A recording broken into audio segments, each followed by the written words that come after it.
오늘도 이 자리에 서서 여러분과 함께 말씀을 나누는 은혜를 주신 하나님께 감사드립니다. 수녀 테레사가 이런 말을 했습니다. 우리는 하나님을 만나야 하는데 내가 원하는 곳이 아니라 하나님이 원하시는 곳에 가야만 만날 수 있다. 그리고 하나님은 침묵의 하나님이시다. 내가 하나님 앞에서 침묵의 시간을 많이 가질수록 하나님께서는 내게 많은 말씀을 하신다. 우리는 원하는 곳에 가고 싶습니다. 근데 하나님은 내가 원하지 않은 곳으로 가라고 하시는 분이십니다. 이것이 신앙생활입니다. 하나님 모든 말씀은 내가 하기 싫은, 가기 싫은 곳에 가서 하는 그 일을 하라고 명령하시는 말씀입니다. 그리고 우리는 하나님 앞에 할 말이 많습니다. 이것도 저것도 필요하고 또 없는 것들이 너무 많고 신세 타령할 일도 많고 그런데 그 모든 말을 중단하고 하나님 앞에 침묵하고 있으면 하나님이 말씀하기 시작하십니다. 오늘은 이 두 가지, 여기가 아니라 저기, 그리고 말이 많음이 아니라 침묵과 잠잠함의 기도와 신앙생활을 여러분과 함께 본문 말씀을 통해 나누려고 합니다. 오늘 이야기는 너무도 잘 아는 유명한 말씀이죠.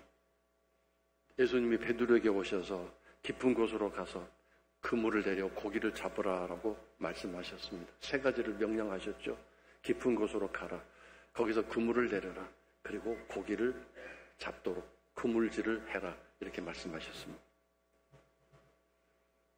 여기 이곳이 아니라 그곳 저기입니다. 생선 한 마리로 잡지 못했습니다. 밤새도록 그물질을 했는데 한 마리도 피레미 한 마리 잡지 못했습니다. 그래서 이제 집으로 돌아가려고 하는데 베드로에게 예수님이 말씀하신 거죠. 근데 그 말씀의 내용은 이런 의미 아니겠습니까? 너 빈손으로 돌아갈래? 그냥 집으로 갈 거냐? 혹시 고기를 잡고 싶다면 내 말대로 한번 해보는 게 어떻느냐라고 주님이 제안하시는 거죠. 명령 같지만 예수님의 제안입니다. 그 예수님의 제안을 받아들이면 이제 순종해야 되겠죠. 근데 사실 예수님의 능력이면 저기 그곳이 아니라 바로 이곳 여기에서도 생선을 잡을 수 있지 않겠습니까? 얕은 곳이지만 여기에 그물을 내려서 왜 고기를 생선을 잡지 못하게 하실 이유가 어디 있겠습니까? 능력이 왜 없겠습니까? 오히려 저 깊은 곳이 아니라 여기 얕은 곳에서 생선이 없는 육안으로도 안 보이는 이곳에 그물을 내려다가 생선을 많이 잡으면 그게 엄청난 기적이고 더 설득력 있는 놀라운 일 아니겠습니까? 근데 주님은 구태여 깊은 곳으로 배를 몰고 나가서 거기에서 그물을 내려서 그 다음에 그 고기가 잡힐 수 있도록 그물질을 하라고 잡으라고 명령하셨습니다. 제안을 하셨습니다. 이 예수님의 제안, 그 예수님의 명령이 100% 불가능한 이유는 세 가지 있습니다. 아시는 분은 아시겠지만 갈릴리 호수에서는 생선 고기를 밤에 잡는다고 합니다. 낮에는 안 된다고 합니다. 생선들이 고기들이 쫙 깊은 밑바닥에 들어가 있기 때문에 그물의 그 길이와 그물의 그 크기를 가지고는 저 밑바닥 숨어있는 고기를 잡을 수 없다고 합니다. 두 번째로 밤새도록 그물질을 했기 때문에 피곤합니다. 녹초가 됐을 겁니다. 거기다가 한 마리도 잡지 못했기 때문에 얼마나 신경은 날카로워져 있을 것이고 짜증은 극에 달해 있겠습니까?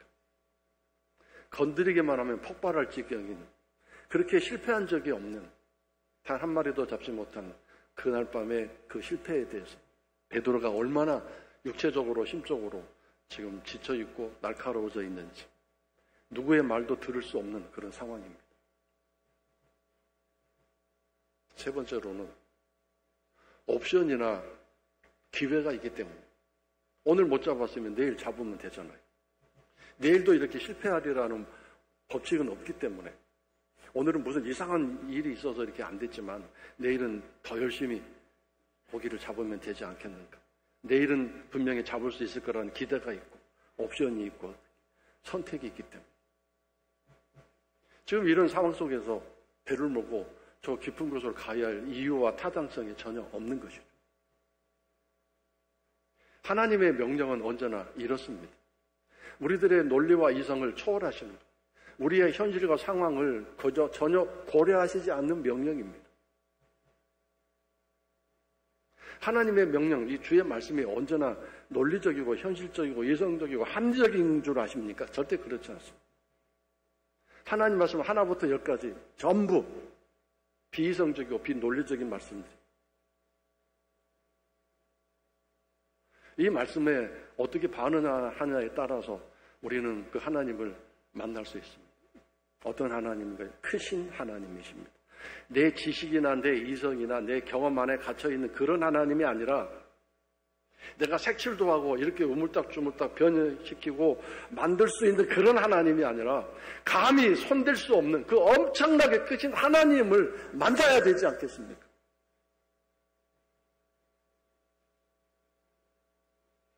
그 하나님을 경험해야 되지 않겠습니까? 그러기 위해서는 깊은 곳으로 가로가는 이 명령이 무엇인가를 우리가 정말 깊이 깨달아야 합니다.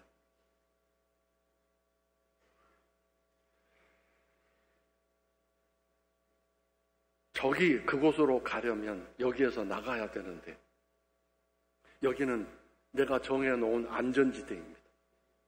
편안한 곳입니다. 별 부담이 없는 상황에서 기도도 하고 신앙생활하고 헌금생활도 할 수 있고 용서와 관용도 이렇게 신자답게 이렇게 뻗어 있게 베풀 수도 있고 마음의 뿌듯함을 가지고 뭔가 이렇게 긍휼을 베풀 수 있고 자선과 사랑을 행할 수 있는 봉사와 헌신을 행할 수 있는 그런 곳입니다. 근데 그 선 밖으로 나가는 일은 불편한 일이고 고통스러운 일이고 희생이 필요한 일이고 내 이성과 논리와 경험을 벗어나는 일이기 때문에 두렵기도 하고 싫습니다. 오늘 우리의 신앙생활이 다 그런 형편은 아닌가 생각합니다. 나름대로 다 정해놓은 선이 있습니다. 그 선을 벗어나는 밖으로 나가는 일은 쉽지 않고 누가 뭐라고 그래도 절대로 할 생각도 없고 내가 왜 그래야 되는가 필요성도 못 느끼고 부담이 되고 싫습니다. 꼭 그렇게까지 해야 되느냐라고 얘기하고 생각합니다. 여기가 조사원이라고 말하죠. 여기 내 신앙적인 여기 내 지경 안에서도 나 나름대로 열심히 하고 있고 하나님이 원하시는 삶을 그대로 최선을 다해서 하고 있는데 내가 왜 구태여 그렇게 나가야 되는가? 왜 저쪽으로 가야 되는가? 거기에 대한 당위성과 거기에 대한 분명한 논리와 해답을 얻을 수 없기 때문에 꼼짝도 안 합니다. 반응도 안 보입니다. 그러나 여러분, 크신 하나님을 만나려면 그 크신 하나님을 만나기 원하시면 저 곳으로 깊은 곳으로 가셔야 됩니다.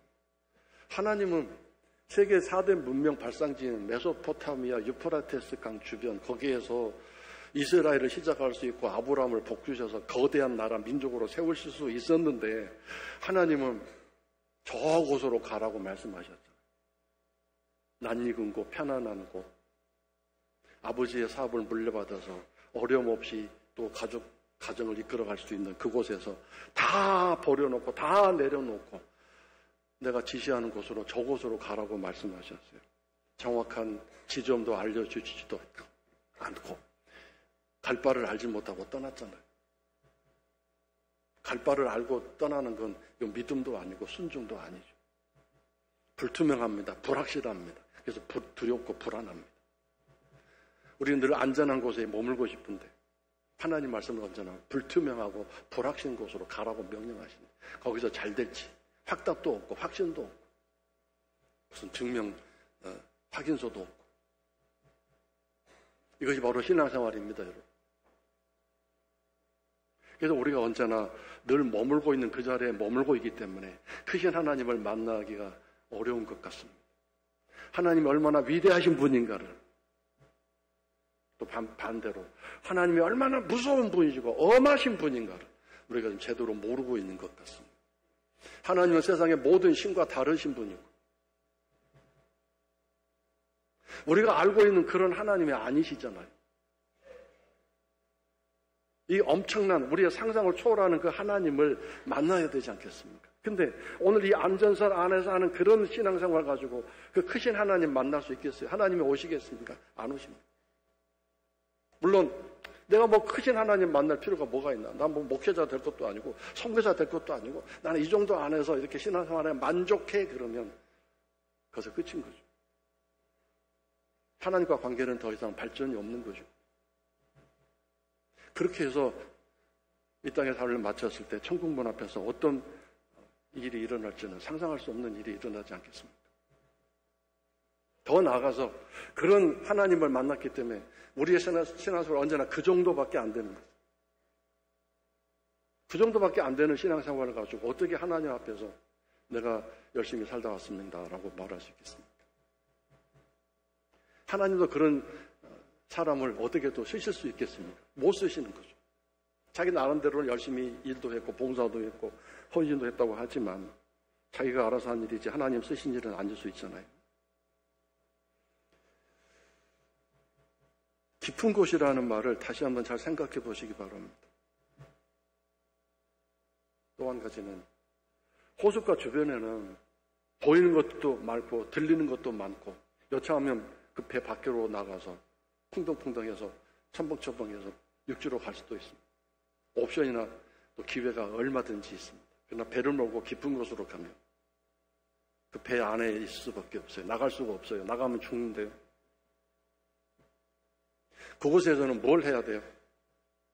내가 하나님 말씀 따라서 여기까지 왔는데 나는 더 이상 옵션이나 선택이 없어요. 하나님 이 말씀대로 이루어주지 않으면 난 여기서 갈 데도 없고 할 수도 있는 방법도 없고 나는 죽을 수밖에 없는데 제발 좀 살려주세요. 내가 모험을 했잖아요. 하나님 말씀대로 여기까지 왔잖아요. 그러니까 말씀대로 좀 해주세요라고 부르짖을 수밖에 없잖아요. 하나님께만 집중할 수밖에 없잖아요. 호숫가의 안전선 안에 있으면 옵션이 얼마나 많아요.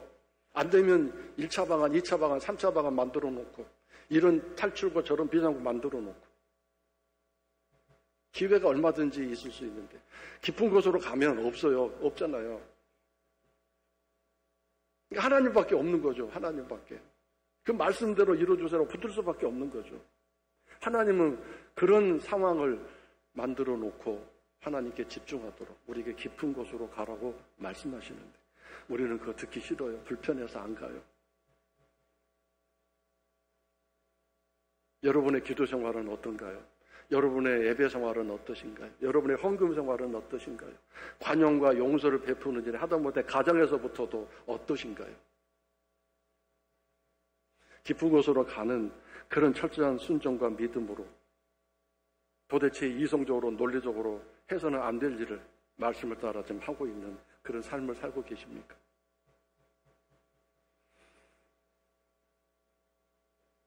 성도 여러분들이 깊은 기도의 세계로, 깊은 찬양의 세계로, 깊은 예배의 그 세계로 좀 가셨으면 좋겠어요.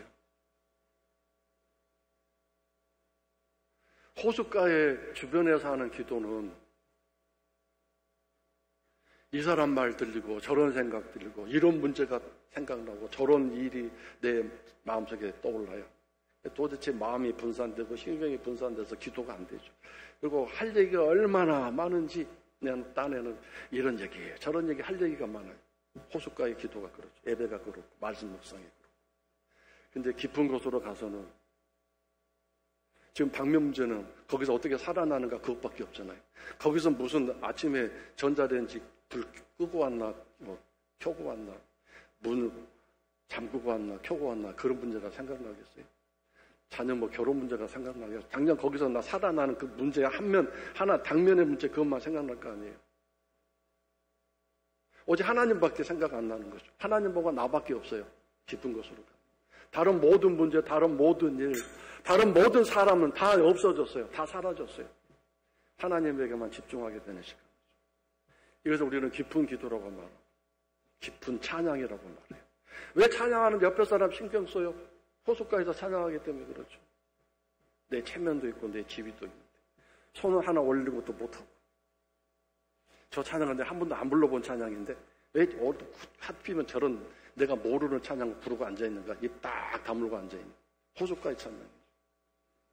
말씀 묵상도 내 마음에 드는 말씀이면 좋다 그러지만 좀 어려운 말씀, 하기 싫은 말씀이 명령이 오면 이거 뭐야? 살짝 건너가고 이런 식이 되는 거죠. 깊은 곳에 간다는 건 오직 하나님과 나밖에 없는 관계에서 그런 상황을 하나님이 원하시기 때문입니다. 하나님과 나밖에 없는 모든 것은 다 잠잠해지고 조용해지는 그곳에서 버티고 견디고 있으면 결국 무슨 일이 일어나나요? 고기를 많이 잡게 될 거예요. 여기서 고기는 두 가지죠. 하나는 하나님의 은혜, 하나님의 능력을 체험한다는 거고요. 한 가지는 내가 원하는 바를 하나님이 거기서 허락해 주신다는 뜻입니다. 여기에서는 절대 그걸 누릴 수 없을 거예요. 그곳으로 가야 해요. 저곳으로 가야 해요. 그래야만 그 크신 하나님을 만나게 되고 그 하나님을 경험하면서 내가 얼마나 보잘것없고 초라하고 별 볼 일 없는 인간인데 나를 이렇게 사랑하시는구나. 그 사랑 앞에 감격하고 부들부들 몸을 떨면서 엎드릴 수밖에 없는 거죠. 호숫가에 있을 때는 뭐 내가 대단해 보이고 내가 이 정도 되니까 하나님 나 쓰시고 나 부르시고 뭐 하셨지 이렇게 나가 자꾸 드러나요. 근데 크신 하나님 만나본 적이 없더니 그러는 거죠. 내가 이 교회에서 누군데 내가 어떤 사람인데 자꾸 내가 드러나게 되는 거죠. 크신 하나님 그리고 작고 작은 별 볼 일 없는 나 그런데도 이 작고 나 별 볼 일 없는 나를 이렇게 사랑하시는 하나님 거기서 알고 경험하고 깨닫게 되는 거죠. 그래서 설교 후에 우리가 찬양을 하나 부르려고 하는데 원래는 나는 아무것도 아닙니다. 이 찬양을 부르고 싶었는데 마음에 더 강력하게 좀 준비한 찬양이 더 끌려서 그 찬양을 부르려고 하는데 다음 주에 한번 불러봤으면 좋겠어요. 나는 아무것도 아니에요. 이 세상은 나의 존재감을 자꾸 드러내고 나를 긍정하고 나를 세상 앞에 밝히라고 얘기하는데 하나님은 그렇게 하시지 않죠. 너는 아무것도 아니다. 내 앞에서 아무것도 아니다. 이렇게 말씀하시죠. 이제 성경 말씀 한 절 읽고 함께 나누고 찬양을 부르겠습니다. 시편 107편입니다. 화면에 말씀이 나오긴 하겠지만 성경책 가지고 계신 분 찾아보셔서 같이 읽었으면 좋겠습니다. 사실 우리들을 너무 게으르게 만들고 나태하게 만든 게 화면에 말씀 나오는 거예요. 우리가 직접 성경책을 찾아서 읽고 거기 줄을 치고 표시도 하고 그렇게 해야 되는데 책이 있으신 분은 찾으시고 없으신 분은 화면에 있는 말씀 같이 읽겠는데 먼저 23절, 24절입니다. 함께 읽겠습니다. 배들을 바다에 띄우며 큰 물에서 일을 하는 자는 여호와께서 행하신 일들과 그의 기이한 일들을 깊은 바다에서 보나니 배들을 어디에 띄워요? 큰 물에 띄우고 깊은 곳이죠. 큰 물이니까. 근데 거기서 뭐를 해요? 일을 하는 사람. 일을 한다. 노는 것도 아니고요. 그냥 배 띄워놓고 가만히 있는 게 일을 하는 사람. 거기서 열심히 힘들고 어렵지만 해야 할 일을 하는 사람. 그렇게 되면 24절에 뭐라고 하셨어요? 하나님께서 행하시는 일들과 그의 기이한 일들을 깊은 바다, 그 깊은 곳에서 만나게 되고 보게 되고 경험한다고 말씀하셨어요. 하나님이 여러분 인생에 놀라운 기적을 행해 주시고 하나님의 능력을 체험하기 원하신다면 깊은 곳으로 가셔야 돼요. 자꾸 이 얕은 곳에서 호숫가에서 앉아서 죽을 둥 쌀 둥 기도해봤자 별일 안 일어나요. 깊은 곳으로 가는 여러분의 그 결단과 포기가 뭔지는 내가 일일이 말씀 못 드리겠어요. 각자의 처지와 입장이 있기 때문에. 그러나 기도해 보시면 내가 깊은 곳으로 가는 게 뭔지를 하나님이 알려주실 거예요. 포기할 것, 내려놓을 것, 믿고 신뢰할 것, 순종할 것들 다 알려주실 거예요. 근데 결국은 쉽지 않아요. 근데 그걸 죽을 각오를 하고 말씀을 따라 믿음과 순종으로 나아갈 때 하나님은 살아계시고 하나님은 절대 나를 버리지 않으셨구나 깨닫게 될 것입니다. 알게 될 것입니다. 자, 25절부터 27절까지 우리 함께 읽겠습니다. 여호와께서 명령하신즉 광풍이 일어나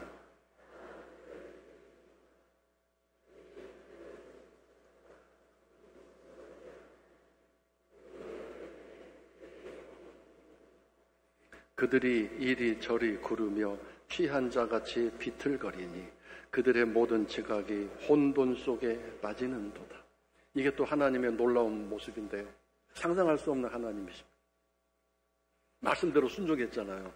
그래서 안전선 밖을 벗어나서 깊은 곳으로 가게 됐다면 하나님이 잘했다라고 칭찬하시고 복을 주셔야 되는데 이 하나님, 우리의 상상을 초월하신 하나님, 광풍을 불러오십니다.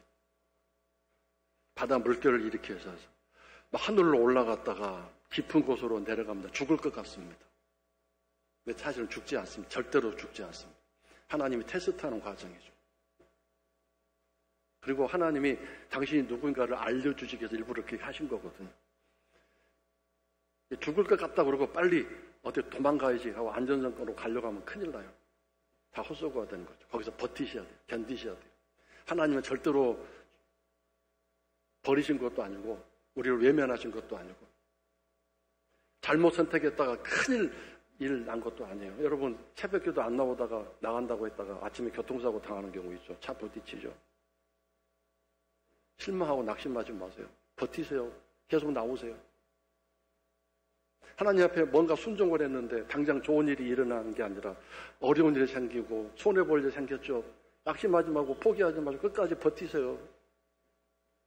사람들이 비난하고 손가락질하고 새벽기도 나가더니 그 모양이냐. 집에 식구들이 야단치고 그렇게 헌신하고 그렇게 열심히 하더니 그게 뭐냐고 사람들이 너희 하나님 어딨냐고 손가락질할 때도 참고 견디세요. 하나님 살아계세요. 깊은 곳으로 가는 그 선택 순종은 절대로 실패하지 않습니다. 하나님이 함께 하십니다.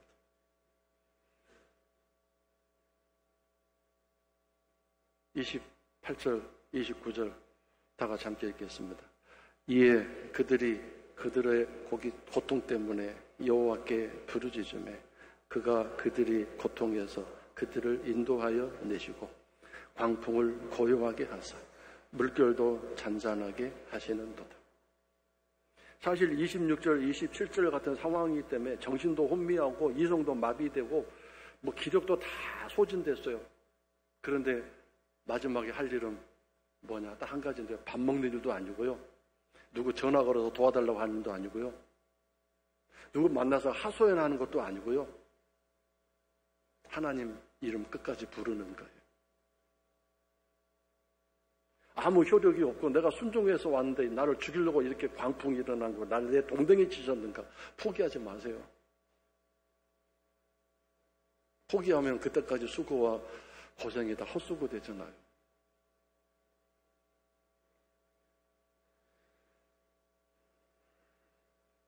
병이 생겨서 정말 믿음으로 순종함으로 끝까지 버텼는데 병원 갔더니 상태가 더 악화됐다고 진단이 왔어요. 그럼 어떻게 해야 돼요? 포기하지 마세요. 살아계신 하나님 앞에 끝까지 하나님 붙들고 기도하세요. 부르짖으세요. 하나님의 때가 되면 그 기도를 부르짖어 기도할 때 부르짖어 기도할 상황이 아니잖아요. 힘도 다 빠지고 정신이 혼미하고 완전히 지각도 마비된 상황이지만 본능적으로 아니 무의식적으로 하나님 부르고 있잖아요. 그랬더니 하나님이 인도하셔서 고요하게 하시고 30절 다 같이 함께 읽겠습니다. 그들이 평안함으로 말미암아 기뻐하는 중에 여호와께서 그들이 바라는 항구로 인도하시는 도다. 바로 이 30절의 하나님이 우리의 하나님이세요. 여러분의 하나님이세요. 이 크신 하나님을 어디서 만나요? 호숫가에서 얇은 곳에서 못 만나요. 깊은 곳에서 죽을 고비를 하면서 믿음으로 버텼을 때 하나님 그 하나님을 만나게 되고 소원의 항구로 갈 수 있게 될 거예요. 이 하나님을 경험하고 만나셔서 정말 이 땅에서 축복의 통로로 쓰임 받으시기 바라요. 축복의 통로로 쓰임 받으세요. 우리 여주교회가 성도 여러분들이 그렇게 살아가시고 여러분 자녀들이 그렇게 되시기를 여러분 하는 모든 일을 통해서 직장 생활이든 모든 일을 통해서 그렇게 될 수 있기를 주 이름으로 축원합니다.